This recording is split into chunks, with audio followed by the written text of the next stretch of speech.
দেখেন আপনাদের মাথার উপরে কিছু আলো জ্বলজ্বল করে জ্বলছে, ঝলমলে আলো জ্বলছে, হলরুমের এই আলো। অর্থাৎ আমাদের জীবনটা অনেকটা এই আলোর মতো।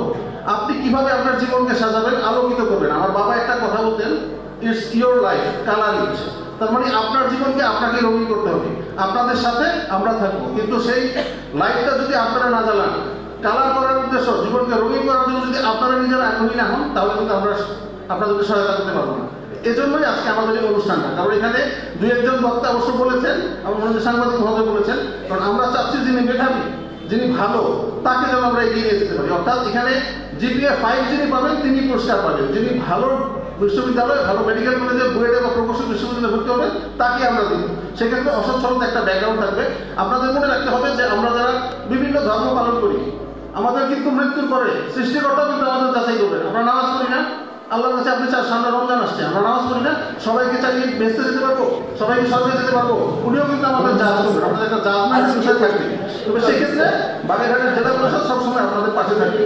আপনাদের মেধা, আপনাদের যোগ্যতাই আজকে আপনাদেরকে এখানে নিয়ে এসেছে।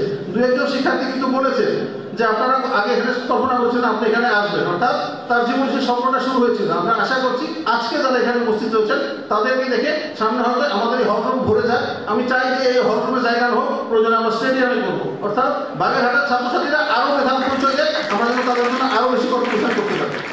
কোটা ভাগ হতে হতে নারী কোটা, পোষ্য কোটা, মুক্তিযোদ্ধা কোটা, এগুলি ভাগ হতে হতে মেধা কোটা একেবারে শেষ হয়ে যায়। মেধায় শিক্ষক হওয়ার সুযোগ একেবারেই চলে আসে 7 থেকে 10% মতো। তাহলে আমরা মেধার মূল্যায়নটা কিভাবে করলাম? আমরা তো সেইভাবে করতে পারি নাই।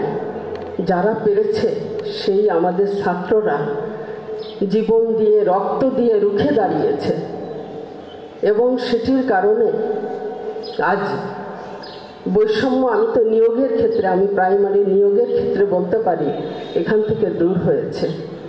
সেই ছাত্রদের জন্য আমাদের অভিনন্দন রইল। জায়গার মধ্যে তোমাকে মূল্যবান হতে হবে, তোমাকে সেল করার মতো, তুমি ইন্টারন্যাশনাল পর্যায়ের মধ্যে যেতে হবে। আজকে চমৎকারভাবে কোরআন তেলাওয়াত করেছে একটি ছেলে, আর সে খুলনা বিভাগে কোরআন তেলাওয়াতের মধ্যে তোমরা জানো কিনা জানেন, সে প্রথম হয়েছে। আমাদের এই মেধাকে সর্বোচ্চ পর্যায়ে নিয়ে যেতে হবে, সর্বোচ্চ পর্যায়ে। মাদ্রাসাতে পড়লে তাকে অ্যাকসেন্ট, ইংরেজির অ্যাকসেন্ট হতে হবে অস্বাভাবিক রকমভাবে সুন্দর। আমি যেটা আজকে প্রশ্ন করি তোমাদেরকে, যেটা আজকে আইএলটিএস পরীক্ষায় বসিয়ে দিই, তুমি আগে স্কোর কত হবে? তুমি কি 8 পাবা, 8.5 পাবা, 9 পাবা?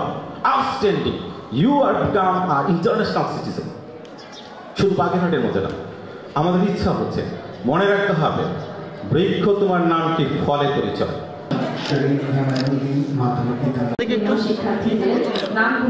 অপূর্ব মাতা বর্ষা তনুশ্রী গোল, তাজনী সুলতানা,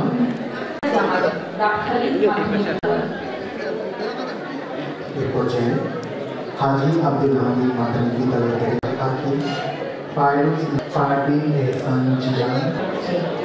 প্রীতম সরকার মূলঘর বালিকা মাধ্যমিক বিদ্যালয় হতে উত্তীর্ণ কৃতি শিক্ষার্থীদের নাম ঘোষণা করছেন।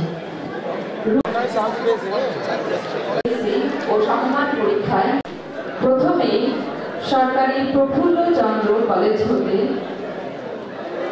কৃতিত্বের সাথে উত্তীর্ণ শিক্ষার্থীদের নাম ঘোষণা করছেন।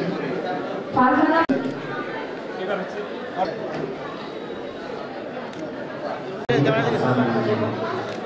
জয় কুমার দে।